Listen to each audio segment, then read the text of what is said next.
नमस्कार सभी को। मैं शालिनी के भी टीचर आपका अपने चैनल पर स्वागत करती हूँ।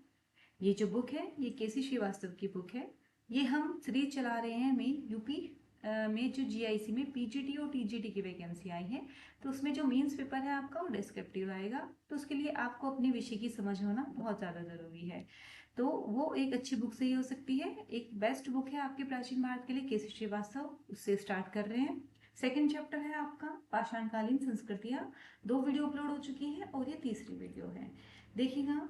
अब उसमें हमने देखा था कि क्या हम कैसे इतिहास को हमने 3 पार्ट में डिवाइड किया था। तो उसमें जो हमारा प्रागैतिहासिक काल है, यानी जिसमें हमें लिपि नहीं मिली है, वो हमारा चल रहा है। ठीक है, तो चलिए आज फिर से हम अपनी एक बहुत ही दिलचस्प सफ़र शुरू करते हैं, जिसमें हम क्या करेंगे, मानव इतिहास के उस धुंधले दौर में जिसे कि हम इतिहास का प्रागैतिहासिक काल कहते हैं, खासकर उसका एक बड़ा हिस्सा जिसे पाषाण काल कहते हैं, तो उसको देखेंगे आज हम।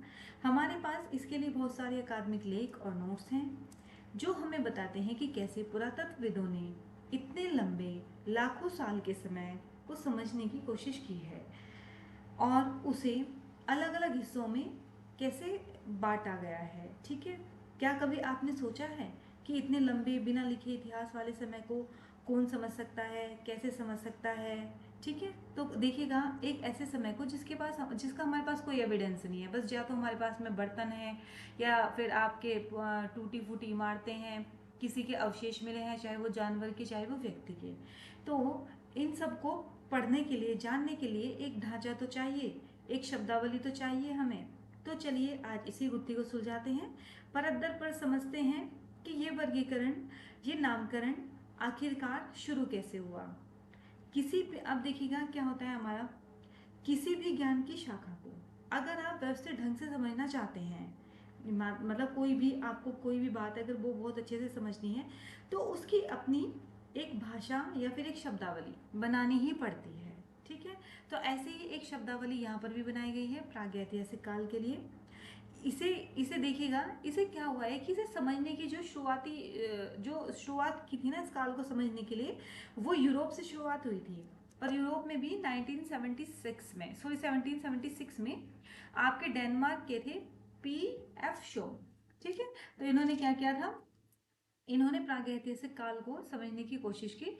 इन्होंने सुझाया था कि इन्होंने पी.एम. शुभ ने सुझाया था कि हम इतिहास को 3 बड़े युगों में बांट सकते हैं। ठीक है, किस काल में? 3 युगों में, जैसे पाषाण युग, कांस्य युग और लौह युग। ठीक है, तो हम इसे इसमें डिवाइड कर सकते हैं। तो अब देखिएगा, अब इन्होंने आपको किसने, पी.एम. शुभ ने प्रागैतिहासिक इतिहास को 3 पार्ट में डिवाइड कर दिया। अब कुछ समय बाद यानी 1836 1836 में, 1836 के आसपास कोपेनहेगन म्यूजियम के कुरेटर थे टॉमसन। कहाँ के? कोपेनहेगन म्यूजियम जो था उसके कुरेटर थे आपके टॉमसन। इन्होंने इस विचार को और पुख्ता कर दिया, मतलब इन्होंने इसी का ही अनुकरण किया, किसका? पी.एम. शुभ का। और इन्होंने भी ये कहा कि इसे हम 3 पार्ट में डिवाइड कर सकते हैं, पाषाण काल, कांस्य काल और लौह काल में। अब एक और फ्रांसीसी विद्वान आते हैं, जॉन लुबाक, जो कि मतलब अगर आप देखें, जैसे कि जो पहला विभाजन हुआ था, इन्होंने किया था, जो पी.एम. शुभ ने और टॉमसन ने जो किया, तो इन्होंने मतलब जो पहला विभाजन है, इन्होंने इसे जो आधार माना था वो या तो इंसानी औजार थे, ठीक है, या बर्तन, जो भी मतलब ये माना गया था कि इंसान औजार या बर्तन बनाने के लिए मुख्य रूप से किस चीज़ का इस्तेमाल कर रहा था। मतलब या तो वो औजार और बर्तन पत्थर के बना रहा है, फिर वो कांसे के बनाने लगा और फिर वो लोहे के बनाने लगा। तो इसको इन्होंने बेस मान करके डिवाइड किया था। ठीक है, ये देखने में तो सरल ही लग रहा है कि ठीक है भाई, पहले पत्थर यूज हुआ, फिर कांसे, फिर लोहा, इसी तरह हमने प्रागैतिहासिक काल को डिवाइड कर दिया। ये स्टार्टिंग में तो सरल लगा, परंतु जल्दी ही सब लोगों को समझ आ गया कि जो पाषाण काल है वो अपने आप में एक बहुत विशाल समय है, यानी लाखों साल का इतिहास है। और यानी ये जो हमारा पाषाण काल है, इस ये ही लाखों सालों का इतिहास है, इसे भी हमें छोटे छोटे पार्ट में डिवाइड करना पड़ेगा। अब इसी कड़ी में आ जाते हैं जॉन लुबाक। ठीक है, जो बाद में लॉर्ड एवेब्री के नाम से जाने गए। इन्होंने क्या किया, पाषाण काल का विभाजन पूर्व पाषाण काल और नवपाषाण काल में किया। यानी कि जॉन लुबाक ने क्या किया, 1865 में अपनी एक बुक पब्लिश की थी इन्होंने, उसका नाम था pre historic time. Pre historic time में इन्होंने क्या बताया, इन्होंने पाषाण काल को 2 भागों में बांट दिया। ठीक है, किसको, एक तो बांटा इन्होंने पूर्व पाषाण काल यानी पैलेयोलिथिक एज, और एक बांटा इन्होंने नवपाषाण काल यानी कि नियोलिथिक एज। अब इसे कैसे समझे कि पुरा पाषाण काल मीन्स पुराने वाला पत्थर का युग और नवपाषाण काल मतलब नए पत्थर का युग। ठीक है, अब मेन बात यहाँ आती है कि इन्होंने किस आधार पर बांटा, क्योंकि ये जो थे इन्होंने तो किस आधार पर बांट दिया था कि इंसान जो भी पत्थर या फिर जो भी लोहे के जो भी बर्तन या औजार यूज कर रहा है उस पर इन्होंने डिवाइड कर दिया। अब जॉन लुबाक ने किस बेस पर डिवाइड किया, तो ये बंटवारा किस आधार पर था, ये सोचने वाली बात है। यह केवल वैसे तो औजारों के आधार पर ही था। लुबाक ने देखा कि जो पुराने समय के पत्थर के औजार हैं, जो इन्होंने क्या किया, जो पूर्व पाषाण काल है, जो पुराने समय के पत्थर के औजार थे, इन्होंने देखा वो थोड़ा बेडोल खुरदरे थे, ठीक है, जिन्हें कि शायद पत्थरों को तोड़कर या फिर छीलकर बनाया गया होगा। फिर बाद के समय के औजार जो इन्होंने बाद में देखे वो थोड़ा परिष्कृत थे, मतलब उन्हें घिस कर चिकना बनाया गया था, उन पर पॉलिश की गई थी और उनका जो आकार था वो भी नियमित था। अब यहाँ पर एक बड़ा कदम स्टार्ट होता है, ठीक है, क्योंकि उन्होंने क्या किया, पाषाण काल के अंदर ही एक नई महत्वपूर्ण तकनीकी बदलाव को पहचाना।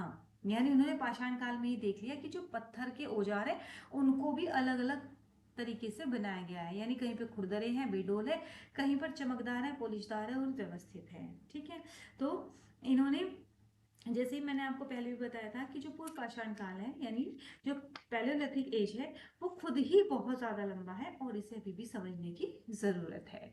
तो यानी अभी हमने कहाँ तक, इसमें जो 3-4 जो फैक्ट हैं वो बहुत इंपॉर्टेंट है, क्या कि जो हमारा प्रागैतिहासिक काल है तो उसके लिए अलग अलग शब्दावलियों का यूज़ किया गया। 1736 में PM शोफ आए, डेनमार्क के थे वो, उन्होंने 3 पार्ट में डिवाइड किया, पाषाण काल, कांस्य काल और लोह काल। फिर बाद में 1836 में टॉमसन आए, इन्होंने इन्हीं को फॉलो किया। ठीक है, फिर आप ये आपके जो थे टॉमसन, ये कहाँ थे, कोपेनहेगन म्यूजियम के क्यूरेटर थे। ठीक है, फिर उसके बाद में इन्होंने क्या किया, एक जो वो आते हैं हमारे फ्रांसीसी विद्वान जॉन लुबाक, जिन्हें हमने बाद में लॉर्ड एवेब्डी के नाम से जाना। तो इन्होंने क्या कहा था कि इन्होंने 1865 में एक बुक आपकी पब्लिश की थी, प्री हिस्टोरिक टाइम। फिर उन्होंने उसमें पाषाण काल को 2 भागों में बांटा, आपका इन्होंने बांटा, देखिएगा, इन्होंने विभाजन पूर्व पाषाण काल और नवपाषाण काल में किया, जो कि उपकरणों के प्रारूप और तकनीक के आधार पर किया गया था। कुछ समय बाद उन्होंने यह अनुभव किया कि नवपाषाण मनुष्य के सांस्कृतिक इतिहास की अपेक्षा कर नूतन भूतकाल का प्रतिनिधित्व करता है, मतलब पूर्व पाषाण काल के विस्तृत अवधि के पुनर्विभाजन की आवश्यकता प्रतीत हुई। मतलब इन्होंने कहा कि जो आपका पाषाण काल है अभी उसे और ज्यादा डिवाइड करने की जरूरत है। ठीक है, फिर आगे बाद में आते हैं आपके लाट देत। तो चलिए आज ये वीडियो थोड़ा बड़ा हो जाएगी, आज की वीडियो में इतना ही, और अभी एक वीडियो और लेकर के आऊंगी। ठीक है, वीडियो छोटी छोटी रहेंगी ताकि आप अपना चलते फिरते कहीं पर या फिर काम करते हुए भी इन वीडियोस को सुन सकते हैं। वीडियो पसंद आती है तो प्लीज चैनल को सब्सक्राइब करें, वीडियो को लाइक करें, थोड़ा सा सपोर्ट करें। Thank you so much.